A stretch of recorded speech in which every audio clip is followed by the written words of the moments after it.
할렐루야. 여러분 모두 평안하셨죠? 소만 TV를 찾아오셔서 함께 해주시는 여러분 모두를 예수님 이름으로 축복하고 사랑합니다. 저는 오늘 권위라는 제목으로 함께 은혜를 나누고자 합니다. 권위라는 말을 사전에서는 다른 사람을 통솔하여 이끄는 힘 이렇게 되어 있습니다. 자, 그래서 지금 우리 사회는 권위 상실로 말미암아 오는 공동체 위기에 직면해 있다 이렇게 보고 있습니다. 우리나라는 어느새 권위를 인정하지 않는 사회가 되어버렸습니다. 사회에서도 젊은이들이 어른의 권위를 인정하지 않습니다. 가정에서도 자녀들이 부모의 권위를 인정하지 않습니다. 학교에서도 학생들은 선생님의 권위를 인정하지 않습니다. 후배는 선배를 인정하지 않습니다. 초보자는 먼저 된 자를 인정하지 않는 이런 사회입니다. 권위라는 개념 자체를 거부하는 것이 오늘날 우리나라 사회의 현실이 되어 있습니다. 18세기 유럽이 이른바 합리주의라는 가치를 내건 계몽주의자들에 의해서 유럽 사회에 권위주의에 맹렬히 도전했고, 그리고 그 권위라는 개념을 파괴하기에 힘을 쏟았습니다. 그러나 권위주의와 더불어서 권위까지 무너진다면 그건 잘한 일은 아닙니다. 우리나라의 경우가 바로 군사독재 이후에 이루어진 권위주의를 거부하는 과정에서 권위까지 져버린 경우가 되어 있습니다. 권위가 무너진 사회는 대단히 혼란스럽습니다. 권위란 존중돼야 되고 보호돼야 됩니다. 권위란 하나님이 이 세상을 질서 있게 유지되도록 그렇게 허락해 주신 것이기 때문인 것입니다. 로마서 13장 1절 이하의 말씀에는 모든 영혼은 위에 있는 권위에 복종하세요. 하나님으로 말미암지 않는 권위는 없습니다. 이렇게 말씀하십니다. 그러므로 권위를 우리가 서로가 지킬 수 있다면 사회는 더 건강해지고 안전해질 수 있기 때문인 것입니다. 그러면 오늘 제가 말씀드리려고 하는 것은 생명의 권위입니다. 생명처럼 지켜져야 되는 권위가 세 가지가 있습니다. 그 첫째는 바로 하나님의 권위입니다. 하나님은 인간을 창조하시고 그리고 생명을 주셨습니다. 그 하나님의 권위를 인정하는 것은 신앙의 출발이고 신앙의 과정입니다. 요한복음은 1장 1절을 이렇게 시작합니다. 태초에 말씀이 계시니라 이렇게 시작합니다.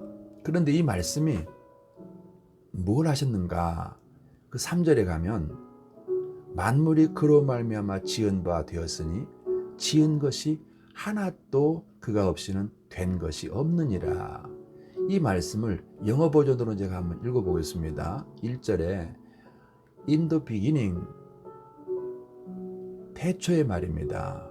Was the word 말씀이 계셨습니다. 그런데요 3절에 가니까 Through him all things were made 그분을 통해서 모든 것이 만들어졌습니다. Without him nothing was made 그분 없이는 아무것도 만들어지지 않았습니다. That has been made 만들어진 모든 것들은 말입니다. 이렇게 하나님의 창조를 분명히 설명하십니다.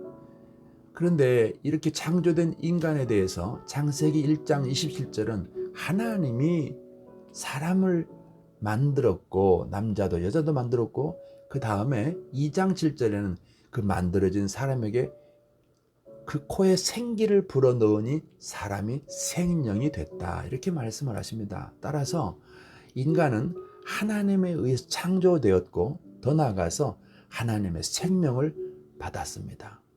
이래서 하나님에 대한 생명적 권위를 인정하는 것이 신앙의 시작이고 신앙의 과정이라고 제가 말씀을 드렸습니다. 이 권위를 인정하지 않는 것이 죄입니다. 최초로 사탄은 왜 생겼어요? 하나님의 권위에 도전하기 위해서 하나님으로부터 버려진 것입니다. 이 사탄이 아담과 하와를 찾아와서 하나님의 권위를 인정하지 않도록 거부하도록 그렇게 유혹해서 거기에 하와가 넘어진 것입니다. 이래서 원죄가 시작됐습니다. 로마서 1장 21절의 말씀은 하나님을 알되 하나님으로 영화롭게도 아니하며 감사치도 아니하고 오히려 그 생각이 허망해지며 미련한 마음이 어두워졌나니 그렇습니다. 자, 이렇게 하나님의 권위를 인정하지 않는 것이 죄라면, 그러면 우리 신앙인들이 하나님의 권위를 인정하는 것은 무엇일까요? 가장 기본적인 것이 두 가지가 있습니다. 하나는 주일입니다. 주일 성수라고 말하는 것입니다. 출애굽기 20장 11절 말씀에는 그 주일 성수의, 즉 안식일의 이유가 이렇게 되어 있습니다. 이것은 엿새 동안에 나 여호와가 하늘과 땅과 바다와 그 가운데 모든 것을 만들고 일곱째 날에 쉬었음이니라. 그러므로 나 여호와가 안식일을 복되게 하여 그날을 거룩하게 하였느니라 라고 말씀하십니다. 이 말씀에 보시면 안식일의 이유가 뭐예요? 하나님이 모든 것을 창조하신, 그리고 나를 창조하신 것을 기억하고 기념하는 날이 안식일인 것입니다. 그러므로 이 하나님의 권위를 인정한다는 것은 반드시 창조신앙, 즉 안식일로 증명이 돼야 되는 것입니다. 또한 신약에 와서는 그 창조하신 하나님이 성육신 하셔서 우리 가운데 오셔서 우리의 죄를 대신 지시고 십자가 죽으신 다음 3일 만에 부활하셨습니다. 이 부활한 날을 주의 날이라고 합니다. 그러므로 주일을 지킨다는 것은 하나님이 나를 만드시고 나를 죄와 사망에서 건져주시려고 십자가에 죽으셨다가 3일 만에 부활하여 나를 영원한 생명으로 하나님의 자녀로 살게 하신 것을 기억하고 기념하는 절기가 주일인 것입니다. 이것을 경배하는 것입니다. 엎드려 절하는 것입니다. 이와 같이 할 때 우리는 하나님을 인정하는 사람만 할 수 있는 것이 바로 이런 것들입니다. 또 하나 있습니다. 11조입니다. 11조는 말라기 3장 7절 이하에 있는데요. 우리에게 있는 모든 것은, 내게 수입된 모든 재물은 다 하나님이 주신 것입니다 라고 하나님을 인정할 때 그 하나님을 인정하는 믿음의 행위가 11조로 표현되는 것이기 때문에 주일 성수 11조는 가장 하나님의 권위를 인정하는 근본이 되는 것입니다. 여러분, 이처럼 하나님 앞에 그 하나님을 인정하는 권위를 표현해 보시기를 바랍니다. 두 번째는 부모의 권위, 생명적 권위. 두 번째가 바로 부모의 권위입니다. 인간은 부모로부터 육체로 태어났습니다. 그래서 공자는 제자들에게 효경에서 이렇게 얘기합니다. 신체 발부 수지 부모라. 이게 무슨 뜻일까요? 우리 몸은 털럭 하나 피부까지 부모로부터 물려받았다는 그런 유명한 얘기입니다. 때문에 부모가 없이는 이 땅에 태어날 수가 없는 것이지요. 그리고 내게 있는 모든 것들은 부모로부터 받은 것입니다. 그래서 부모를 섬기는데 두 가지 말씀으로 우리에게 가르칩니다. 에베소서 6장 2절 3절에는 네 아버지와 어머니를 공경하라. 이것이 약속 있는 첫 계명이다. 이것은 네가 잘되고 땅에서 장수한다. 여기서 공경하라는 단어에 주목해 보시기 바랍니다. 헬라어로는 티마오이랍니다. 이 단어는 영어로 아너인데요. 아너. 그 뜻은 높이 평가하다, 가치를 두다, 그런 뜻입니다. 또 한 가지가 디모데전서 5장 4절의 말씀에 나오는 효를 행하라는 단어가 있습니다. 이 단어는 헬라어로 유세베오입니다. 그러므로 이 두 가지를 합쳐보면 유세베오의 뜻을 연결해 보면 효도는, 부모를 섬기는 이 효도는 하나님을 섬기는 것처럼 하라 하는 게 유세베오의 뜻입니다.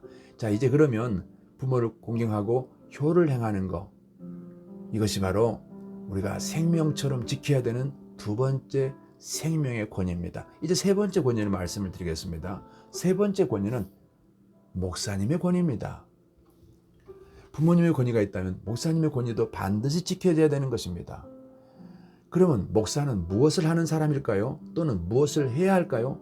아주 중요한 이런 말씀을 지금 소개하겠습니다. 고린도전서 4장 15절 말씀에 그리스도 안에서 1만 스승이 있으되 아비는 많지 아니하니 그리스도 예수 안에서 복음으로써 내가 너희를 낳았음이라, 이런 말씀이 있어요. 여러분, 목사는 가르치기도 해야 되지만 먼저 순서상 낳아야 됩니다.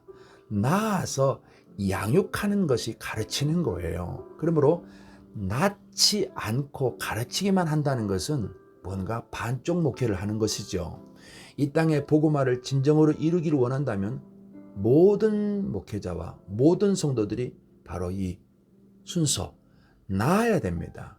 그것이 바로 이 땅의 복음화를 이루는 길이 되는 것입니다. 그렇게 태어난 영적 자녀들에게 또 한 가지 해야 되겠죠. 갈라디아서 4장 19절 말씀입니다.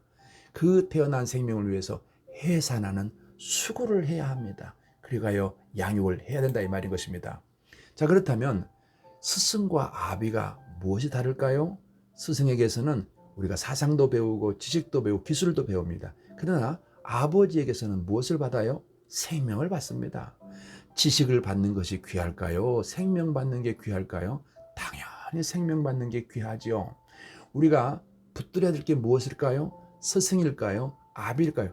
아비입니다. 아비가 돼야 됩니다. 아비를 붙들어야 됩니다. 그러면 스승과 아비는 결정적인 차이가 있죠. 뭘까요? 아버지와 자식은 반드시 DNA가 같다는 것입니다. 이 유전자가 닮은 꼴을 만들어내는 것입니다. 우리 교회를 두 가지만 자랑하겠습니다. 저는 선생으로 목회를 한 게 아니라 한 명도 교인 성도가 없을 때 낳기부터 했습니다. 낳은 다음에 말씀으로 가르쳤습니다. 스승으로 가르쳤습니다. 양육을 했습니다. 해산하는 고통을 통해서 성도들을 키워냈습니다. 이럴 때 틀림없는 한 가지가 있습니다. 나와 DNA가 같은, 즉 예수님을 통해서 내게 온 생명의 DNA가 성도들에게 나타나서 강력한 결집력을 나타냅니다. 그래서 초대교회가 강했던 것입니다. 그리고 이렇게 세워진 교회는 흔들리질 않습니다. 무너지질 않습니다. 그것이 오늘 우리 교회를 지탱하고 있는 힘인 것입니다. 사랑하는 성도 여러분, 그리고 이 방송을 듣는 모든 목회자 여러분, 나아야 됩니다.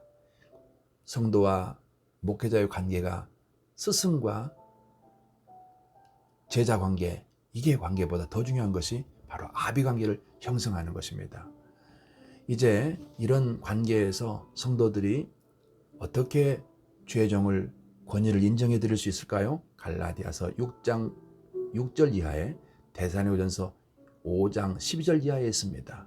간단하게 설명하면 여러분 1년에 단 한 번이라도 표현을 해드려야 됩니다. 어떻게 할까요? 식사를 대접해 드리든지 전화를 드리든지 도서비 용돈을 드리든지 해서 나를 복음으로 낳아준, 그리고 해산하는 고통을 통해서 오늘 이 자리까지 자라게 해준 주혜정 목사님을 권위를 인정해 드려야 됩니다. 이것이 여러분에게 복을 받게 만드는 길이 되는 것입니다.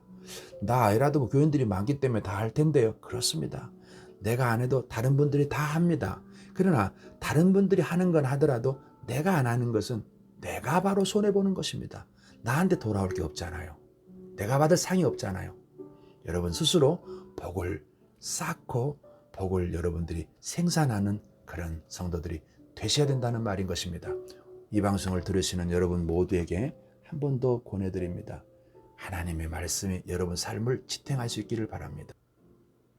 오늘 저는 이 방송을 통해서 여러분의 삶에 생명의 권위가 인정되어짐으로 하나님께 복을 받게 되기를 예수님 이름으로 축복합니다. 감사합니다.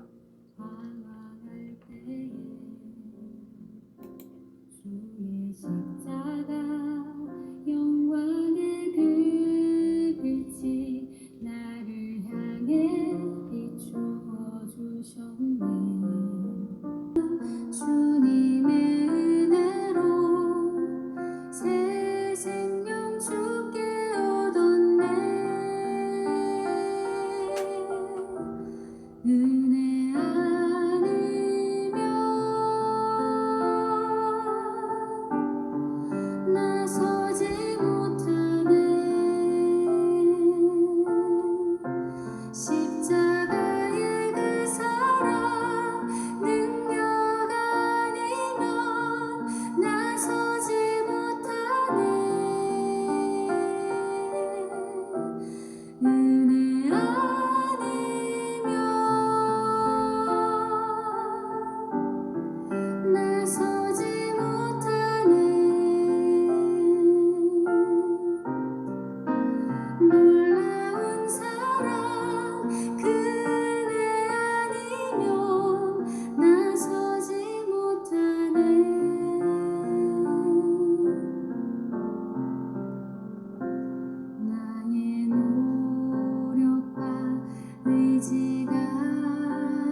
모진 벨 소리